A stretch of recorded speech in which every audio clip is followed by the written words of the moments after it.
Hello, I'm Adam Tamber, and I'm a reporter with the USA Today Network Tennessee.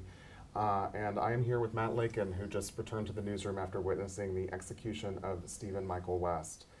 And Matt, I want to start by just asking what you saw as you witnessed Stephen Michael West die. It's basically a clinical procedure. He's already strapped into the electric chair when the blinds into the death chamber open. He can see us, we can see him.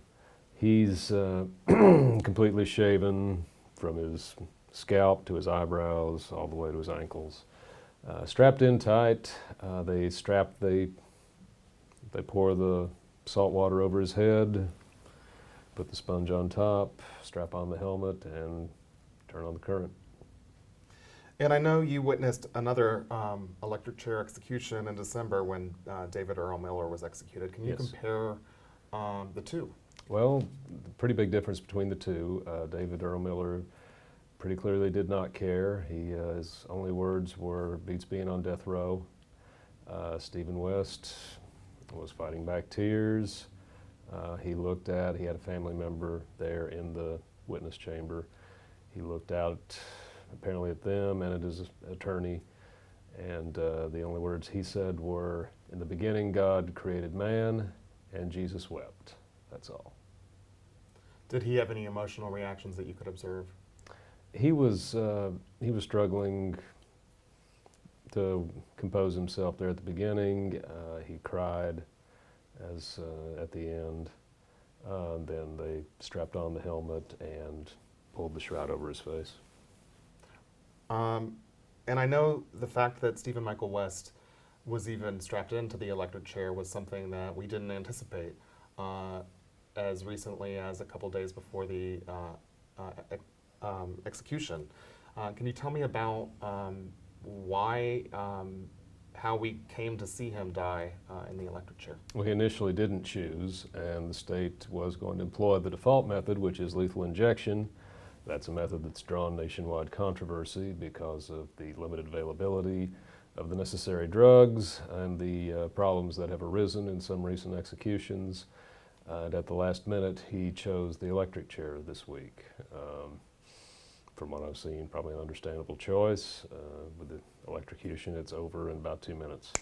And I know Stephen Michael West is the third inmate in less than a year to decide to die by electrocution rather than lethal injection. Those men have challenged the state's 3-drug lethal injection protocol, saying that it fails to dull the pain, excruciating pain, that they say is so powerful it counts as unconstitutional torture. So seeing Stephen Michael West make this choice is actually less surprising than people might expect. It'll be interesting to see if men scheduled to die next make the same choice. I think I know which one I'd pick. Can you tell us a little bit? I know you've done a lot of reporting on the murders that Stephen Michael West was convicted of. Can you tell us a little bit about what happened? Yes, these were pretty shocking, gruesome crimes. There was in March of 1986, Wanda and Sheila Romines were at home. Jack Romines, the husband and father, had just left for work. It was just before 6 a.m. Ronnie Martin, who was a fellow student with Sheila at Anderson County High School in East Tennessee, knocked at the door. He was 17, Sheila was 15. They knew each other. He had asked her out. She had turned him down because her parents thought she was too young to date. Apparently that was some sort of motivating factor for him. She opened the door for him. He and West went in, and the couple were found about 10 hours later, raped, murdered. They had been stabbed numerous times, dozens of times each. Most of the wounds were described as torture-type wounds designed to inflict pain rather than death. Yes, and I know Mr. West was also convicted with raping Sheila. Yes, he denied actually killing anyone, but said he took part in the rape. But the problem with that is that based on the forensic evidence, there were 2 types of knives used. Both women would have had to be restrained during all this. I think the jury found it very difficult to believe that he simply sat there as an unwilling participant in all this.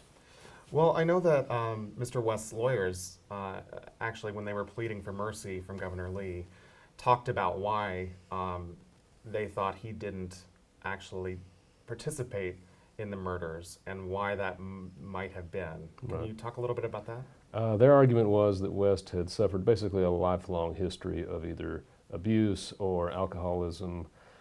He was born in a mental institution. His mother apparently had a history of mental illness. He apparently suffered pretty severe abuse, at least up until the age of 10 and thereafter. I believe had been neglected. Supposedly his mother, some days the only meal he got was ketchup in a baby bottle. Pretty horrific abuse as described. I don't think the jury did not hear about much of that at his first and only trial. Whether it would have led to a different verdict, who knows? And can you tell us what is the status of Ronnie Martin, the co-defendant who pled guilty? Ronnie Martin, he's serving 2 life sentences at the Morgan County Correctional Complex in East Tennessee. Is eligible for parole in 2030, and the prosecutor who put Steve West on death row told me he plans to be at that parole hearing if he lives that long. Have we heard anything since the execution from family members of the victims, the Romines? They've said they believe justice was carried out, but it should never have taken this long, which is a pretty common sentiment in these cases. Well, you can catch more of our coverage of Stephen Michael West's execution and the case that brought us here from the USA Today Network, Tennessee. Thank you very much for watching.